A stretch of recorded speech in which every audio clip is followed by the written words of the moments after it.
Hello, Secret Files Kenya enthusiasts. Welcome back to another intriguing episode. Today, we're diving deep into the clandestine world of espionage, exploring the fascinating history of Kenya's intelligence sector and the origins of the renowned Special Branch. But before we begin, don't forget to hit that like button and subscribe to stay updated on our thrilling investigations. Now let's unlock the secrets buried in the annals of Kenyan history. Our journey into Kenya's espionage history takes us back to ancient times, where even the most primitive societies engaged in the art of spying. Espionage comes in different forms. We have human intelligence, involving undercover agents infiltrating groups, and cryptology, the interception and decoding of coded messages. In Kenya, these methods were vital for efficient administration and robust foreign policy. Before the colonial era, Kenyan communities had their intelligence systems utilizing spies disguised as artisans, actors, or even beggars. These undercover agents gathered critical information about neighboring communities, their strengths and weaknesses, shaping the dynamics of coexistence. As European contacts increased in the 19th century, Kenyan communities responded differently to the intrusion. The Nandi fiercely resisted foreign presence, driven by a prophecy of strangers arriving like a big snake-belching fire. On the other hand, the Kamba, who engaged in long-distance trade, become valuable sources of information for the Imperial British East Africa Company. The colonial government, seeking control, relied on pre-existing intelligence networks. Swahili, Arabs, and hired mercenaries served as early informants, laying the groundwork for a new intelligence system. By the 1880s, the British established key food-buying stations that also served as bases for conquest or alliances. With the establishment of the Kenya Police in 1906, intelligence became intertwined with law enforcement. District and provincial commissioners played crucial roles in information gathering. As World War I unfolded, intelligence efforts shifted towards monitoring Britain's enemies and activities in neighboring countries, marking the rudimentary beginnings of military and police intelligence in Kenya. The aftermath of World War II saw the emergence of the Special Branch. Initially part of the Criminal Investigations Department, it later became the focal point for intelligence and security control. In the post-World War II period, until 1963, Special Branch activities expanded from the collection of intelligence on criminal activities to investigation of citizens agitating for independence and the trade union movement. In 1963, with independence approaching, Special Branch was made independent from the police, and in 1969 it was given a new charter. It wasn't until 1986 that it was transformed into the Directorate of Security Intelligence.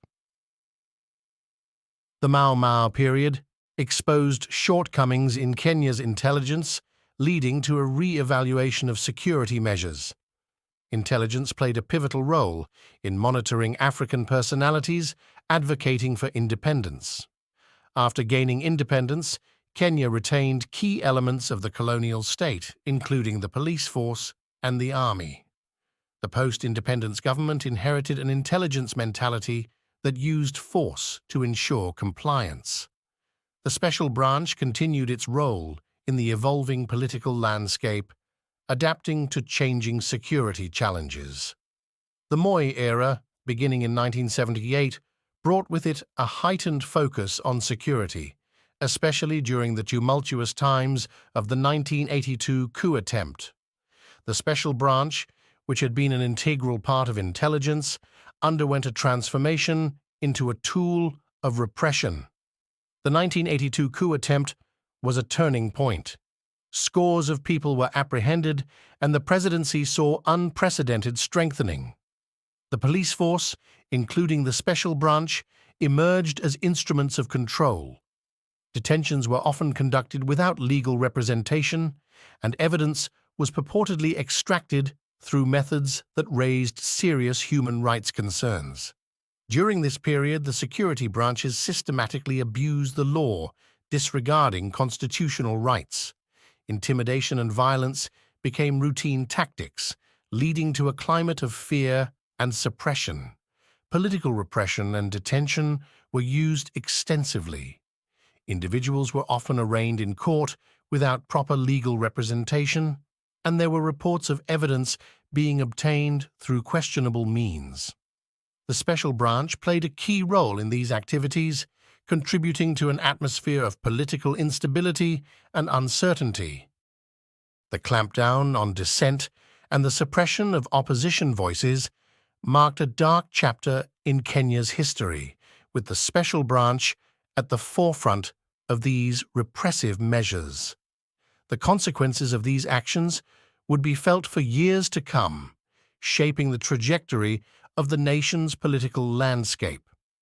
In 1998, a new Act of Parliament in Kenya established the National Security Intelligence Service to replace the former Directorate of Security Intelligence, which at the time was still colloquially known as Special Branch.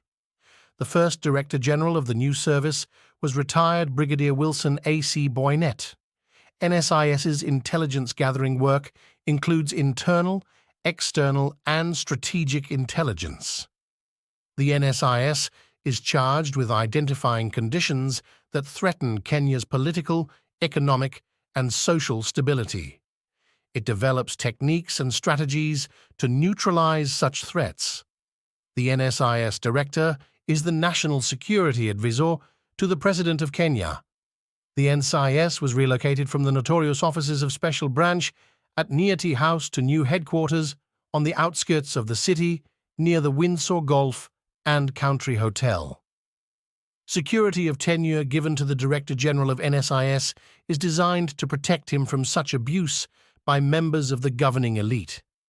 He has the opportunity to say no to any unlawful or sectarian instructions from his bosses without fear of losing his job. And that's a wrap, folks. If you enjoyed this deep dive into Kenya's espionage history, don't forget to hit the like button, subscribe, and share your thoughts in the comments. Until next time, stay curious and keep exploring the secret files, Kenya.